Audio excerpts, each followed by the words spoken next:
ជំរាបសួរបងប្អូនទាំងអស់គ្នាចាដោយសារនឹងហើយខែវ៉ាកងហើយចុងសប្តាហ៍ផងក៏នាំកូនក្មួយចាហើយនឹងប្អូនហ្នឹងមកគឺថាមកបេះ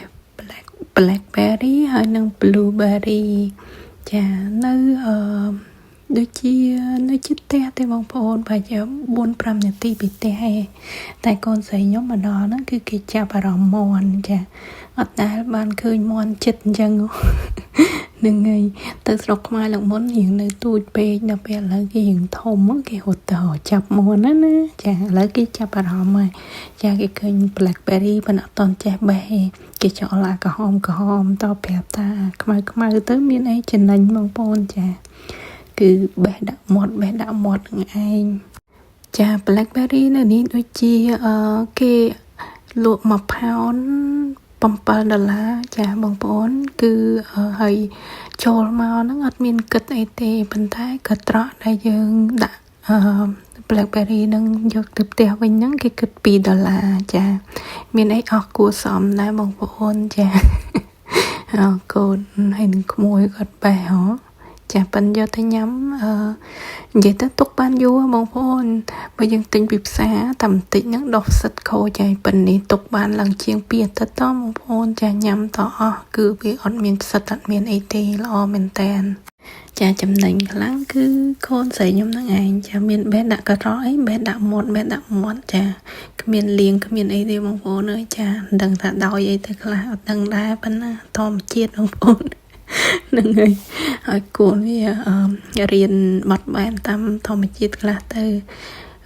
ស្អាតបាតគ្រប់ពេលពេកហ្នឹងក៏វាអត់សមសុខភាពអត់សមអញ្ចឹងតាមតណ្ហាតែចាដាក់មាត់នឹងឯងចាប៉ុន្តែខ្ញុំអីហ្នឹងគឺដាក់មាត់បដាដែរប៉ុន្តែក្មេងកូនក្មួយខ្ញុំគឺអត់អីទេគេបេះដាក់កត្រកបាន2កត្រកដែរបងប្អូនចាសរុបចូលគ្នាទៅនៅពេលដែលបេះរួចណា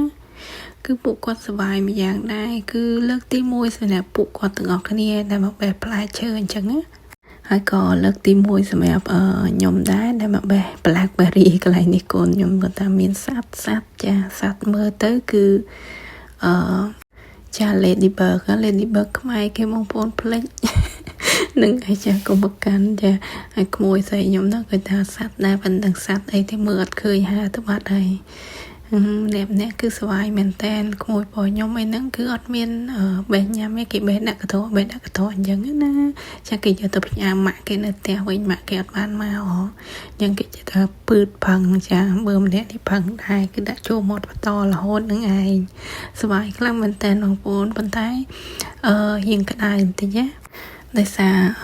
summer បងប្អូនចានេះពួកខ្ញុំទៅរៀងល្ងាចឯនេះកន្លែងគេបើកពីព្រឹកដល់ថ្ងៃត្រង់ហើយពីម៉ោង6ដល់ម៉ោង8យប់អានេះពួកខ្ញុំទៅម៉ោងប្រហែល7អីហើយប៉ុន្តែគឺនៅតែក្តៅនឹងឯងប៉ុន្តែគាត់ថាក្តៅយើងដើរបេះបានសុបាយអញ្ចឹងអត់ក្តៅខ្លាំងពេកទេប៉ុន្តែបើយើងដើរយូរទៅបេះយូរអានឹងយើងក្តៅតាមហ្នឹងចាហើយ blackberry ហ្នឹងគឺវាមានបន្លាខ្ញុំលូកដៃទៅមានណាម្ចាស់ចាកន្លែងគេគាត់ប្រាប់ដែរថាមានបន្លាវាចាត់មុតដៃមានណាក្មេងៗអត់អីទេប៉ុន្តែខ្ញុំមុតដៃខ្លួនឯងនឹងឯងប្រាប់កូនបដាមុតដៃខ្លួនឯងបដាចាហើយខ្លះមុតក្បាលមុតអីចឹងចុះយើងអោនទៅវាជុងនឹងបែកនឹងខ្លះអីខ្លះអញ្ចឹងទៅចាខែកូនបាកងយើងអត់រៀនក្មួយក៏មកលេងអញ្ចឹងក៏នាំគ្នារកកន្លែងដើរលេងអញ្ចឹងទៅណាបងប្អូនចាប៉ិនដើរមិនបានឆ្ងាយទេបងប្អូនឲ្យបានចិត្តផ្ទះហ្នឹងដូចស្អីកូនច្រើនក្មួយទូចទៀតអញ្ចឹងគឺថាចាដើរឆ្ងាយអត់កើតទេចាកន្លែងចិត្តផ្ទះហ្នឹងគឺល្អបំផុតហើយយើងចាប់ដើរឆាប់ទៅដល់ហើយយើងក៏ឆាប់ត្រឡប់មកផ្ទះវិញបានដែរកូនខ្ញុំគេឃើញខាងនោះគេលុកទៅបេះខាងនោះអត់មានខ្លាចមុតខ្លាចអីទេចាតប្រាប់គេទៅគេងើបចេញមកវិញកុំអីហ្នឹងថាអោនវាទៅខាងនោះហើយយ៉ាងទេសភាពគេក៏ស្អាតមួយយ៉ាងដែរដោយសារគាត់ដីរៀងដាំមិនច្រើនជាប្រមាណទេប៉ុន្តែដីគាត់រៀងធំដែរអញ្ចឹងគាត់ដាំរៀងទលាយចាហើយមនុស្សបេះវិញក៏ប្រហែលជាមាន 4-5 ឡានបន្ទាប់ពីឡានខ្ញុំអញ្ចឹងយើងមានថាក្មេងៗបេះឡូឡាអី តាមសភាពក្មេងៗយ៉ាងទៅយើងអត់សូវជារំខានម្ចាស់ចំការហើយក៏អត់រំខានអ្នកបេះផ្សេងទៀតដែរប៉ុន្តែបើសិនជាមនុស្សច្រើនអានឹងយើងរៀនខ្លាចចិត្តគេដែរចាទេសភាពគឺស្អាតថ្ងៃរៀបលិចហ្នឹងគឺថាមើលទៅវាប្លែកភ្នែកខ្លាំងមែនតើហើយកន្លែងគាត់ហ្នឹងគឺអត់មានបាញ់ថ្នាំអត់មានអីទេដោយសារគាត់បានប្រកាសក្នុង Facebook គាត់អញ្ចឹងចាអត់មានបាញ់ថ្នាំហើយក៏គាត់មានblackberry ដែលទុំជ្រោះអញ្ចឹងគាត់យកទៅធ្វើ jam ទៅធ្វើហើយអញ្ចឹងហើយក៏មានទឹកឃ្មុំមានអីដែរគាត់ថាទឹកឃ្មុំធម្មជាតិយកពីឃ្មុំដែលគាត់ចិញ្ចឹមនៅក្បែរហ្នឹងអញ្ចឹងណាកូនខ្ញុំគឺពួកគាត់សប្បាយមែនតើដោយសារមានកន្លែងរត់លេងហើយបានដើរបេះបានអីអញ្ចឹងអ្នកខ្លះចេះញ៉ាំអ្នកខ្លះអត់ចេះញ៉ាំក៏ប៉ុន្តែនៅតែសប្បាយទាំងអស់គ្នានឹងឯងចាខាងកន្លែងគាត់ហ្នឹងចំការគាត់ហ្នឹងក៏មាន blueberry ដែរប៉ុន្តែវាទំតែដើមម្ដាយអញ្ចឹងវាអត់ទាន់មានទុំច្រើនទេពួកខ្ញុំបេះបានប្រហែល 4-10 ផ្លែម្នាក់ទេនេះblueberry គាត់ណាចាហ្នឹងហើយយើងឃើញអត់សូវមានផ្លែទុំច្រើនអញ្ចឹងនេះឃើញបងប្អូនចាទុំមួយអញ្ចឹងយើងក៏អត់សូវជាបានបេះអីច្រើននោះដែរគាត់ថានាំកូនមកមើលអញ្ចឹងណាថា blackberry blueberry គេបែបណាចានេះបេះបានប្រហែលគ្រាប់ដែរនឹងឯងបេះបានប្រហែលជាកន្លះម៉ោងជាងអីដែរម្នាក់ហត់តែបែកញើសមុខឡើងក្រហមអស់ហើយចា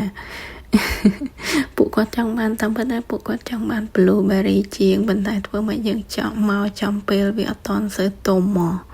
អញ្ចឹងក៏ចាមានបណ្ណាបេះប៉ុណ្ណឹងនៅមានច្រើនទៀតប៉ុន្តែយើងអត់នេះយើងទុកឲ្យអ្នកផ្សេងមកក្រោយយើងទៀតអញ្ចឹងយើងក៏បេះតាន់ទិញទួចនឹងឯងកូនខ្ញុំមើលបែកញើសជោងហើយមុខឡើងក្រហមមកលីងអានេះទៅល្ងាចដូចខ្ញុំថាយើងបើសិនជាទៅថ្ងៃត្រង់ហើយវិញប៉ុន្តែគេអត់បើកថ្ងៃត្រង់រហូតដល់ម៉ោង6ទើបបានគេបើកចាម្ចាស់ចំការគាត់គិតគូរពីសុវត្ថិភាពរបស់ភ្ញៀវដែរបើសិនជាបើកថ្ងៃវាក្តៅខ្លាំងពេកហើយបើសិនជាអ្នកបេះយូរអាចធ្វើឲ្យហត់ខ្លាំងពេកហ្នឹងហើយអញ្ចឹងគេអត់បើកម៉ោងនឹងដែរចាពួកយើងដើរមើលចំការគេទិញទួចអញ្ចឹងទៅក៏នាំគ្នាកតាំងបានហត់តែម្នាក់អស់ចាម្ចាស់ចំការគាត់ដើរពីក្រោយគាត់មកប្រាប់អញ្ចឹងគាត់ថានេះ